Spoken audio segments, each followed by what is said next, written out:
নমস্কার বন্ধুরা, ডলির রন্ধনশালায় সবাইকে স্বাগত। আজকে তোমাদের সাথে শেয়ার করব সম্পূর্ণ নিরামিষ শোলা কচুর একটা দারুণ রেসিপি। আর এই কচু কিন্তু এমনই একটা কচু, যেভাবেই তুমি রান্না করো না কেন কোনো রকম কিন্তু গলা চুলকানোর ভয় থাকে না। আর আজকে আমি যেভাবে রান্না করব এইভাবে রান্না করলে একটুও কিন্তু গলা চুলকানোর ভয় থাকবে না। তাহলে আজকে রেসিপিটা শেষ পর্যন্ত দেখার জন্য তোমাদের কাছে আমার অনুরোধ রইল। আর এই রান্নার জন্য আমি এখানে একটা 500 গ্রাম পরিমাণ শোলা কচু নিয়ে নিয়েছি। এবার আমি শোলা কচুটাকে কেটে ধুয়ে খুব ভালোভাবে পরিষ্কার করে রান্নার জন্য রেডি করে নিয়েছি।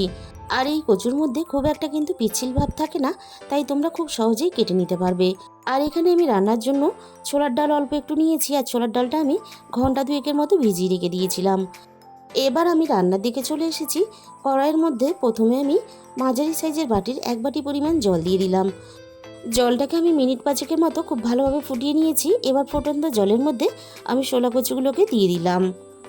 এবারে আমি কচুর মধ্যে স্বাদ মতো লবণ দিয়ে দিলাম। শোলা কচু কিন্তু রান্নার সময় একটু সিদ্ধ হতে সময় লাগে, তাই আমি কচুটাকে একটু ভাপিয়ে নেব। আর ভাপানোর সাথে সাথে কচুর যেমন কষ্টও বেরিয়ে যাবে, আর তেমনই কিন্তু এরকম ফুটন্ত জলের মধ্যে কচুটাকে একটু সিদ্ধ করে নিলে তাহলে কিন্তু একেবারেই গলা চুলকানো কোনো রকম ভয় থাকবে না। কচুটা আমি এখানে সিদ্ধ করে নিয়েছি। এবার কড়াই থেকে নামিয়ে জল ঝরিয়ে নেব। আবারও আমি কড়াইটাকে খুব ভালোভাবে ধুয়ে পরিষ্কার করে গ্যাসের মধ্যে বসিয়ে দিয়েছি। এবার আমি কড়াইয়ের মধ্যে পরিমাণ মতো তেল দিয়ে দিলাম। তেলটা খুব ভালোভাবে গরম হয়ে গেছে। এবার আমি এখানে 1/2 চামচ পরিমাণ ফোড়নে কালো জিরে দিয়ে দিলাম, আর সাথে আমি এখানে 2টো শুকনো লঙ্কা দিয়ে দিলাম। এবার আমি এখানে ফোড়নে দিয়ে দিলাম 2টো তেজপাতা। এবার আমি ফোড়নটাকে নাড়াচাড়া করে কয়েক সেকেন্ড ভেজে নেব। ফোড়ন থেকে সুন্দর একটা মিষ্টি গন্ধ বেরিয়ে আসার সাথে সাথে আগে থেকে কেটে রাখা আলুগুলো আমি তেলের মধ্যে দিয়ে দিলাম। আর এই কচু বড় বড় টুকরো করে একটু আলু দিয়ে রান্না করলে খেতে কিন্তু বেশ ভালো লাগে। এবার আমি আলুটাকে নাড়াচাড়া করে খুব ভালোভাবে ভেজে নেব। আলুটা আমি এখানে মিনিট 5-এর মতো নাড়াচাড়া করে বেশ একটু লালচে করে ভেজে নিয়েছি। আলুটা ভালোভাবে ভেজে নিয়ে এবার আমি এখানে সিদ্ধ করা শোলা কচুগুলোকে দিয়ে দিলাম। আবারও আমি আলু শোলা কচু একটু সময় নিয়ে নাড়াচাড়া করে খুব ভালোভাবে ভেজে নেব। আর কচু যদি রান্নার আগে একটু ভালোভাবে ভেজে নেওয়া যায় তাহলে কিন্তু কচুর মধ্যে একটু পিচ্ছিল ভাব থাকবে না, আর খেতেও বেশ ভালো লাগে। এবার আমি এখানে দিয়ে দিলাম স্বাদ মতো লবণ। লবণ দিয়ে এবার আমি কচু আর আলু একসাথে নাড়াচাড়া করে আবারও কিছুক্ষণ সময় নিয়ে ভেজে নেব। আর নিরামিষ শোলা কচু রান্না করলে এভাবে কিন্তু কচু খুব ভালোভাবে ভেজে রান্নাটা করতে হবে, তাহলে রান্নার পরে কচুটা খেতেও বেশ ভালো লাগবে। কচু আলু আমি খুব ভালোভাবে ভেজে নিয়েছি। আগে থেকে আমি অল্প একটু আদা, 2টো কাঁচা লঙ্কা একসাথে বেটে নিয়েছিলাম। আদা আর কাঁচা লঙ্কা বাটাটা আমি রান্নার মধ্যে দিয়ে দিলাম। এবার আমি আলু আর কচুর সাথে আদা কাঁচা লঙ্কা বাটাটা একটু নাড়াচাড়া করে ভেজে নেব, যাতে আদার কাঁচা গন্ধটা চলে যায়। আমি আদা আর কাঁচা লঙ্কাটা মিক্সির মধ্যে বেটে নিয়েছিলাম। মিক্সির বাটি ধুয়ে তাই আদা আর কাঁচা লঙ্কার অল্প একটু জল দিয়ে দিলাম। এবার আমি একে একে গুঁড়ো মশলাগুলো দিয়ে দেব। প্রথমে আমি দিয়ে দিলাম 1/2 চামচ পরিমাণ হলুদ গুঁড়ো, দিয়ে দিলাম আমি এখানে 1 চামচ পরিমাণ জিরে গুঁড়ো, আর এখানে দিয়ে দিলাম 1/2 চামচ পরিমাণ ধনে গুঁড়ো। এবার আমি সমস্ত মশলার সাথে আলু আর কচু খুব ভালোভাবে নাড়াচাড়া করে একটু কষিয়ে নেব।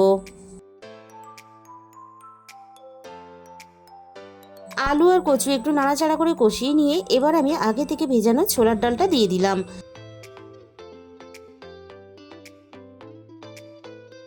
যেহেতু নিরামিষ রান্না তাই অল্প একটু ছোলার ডাল দিলে খেতে ভালো লাগবে।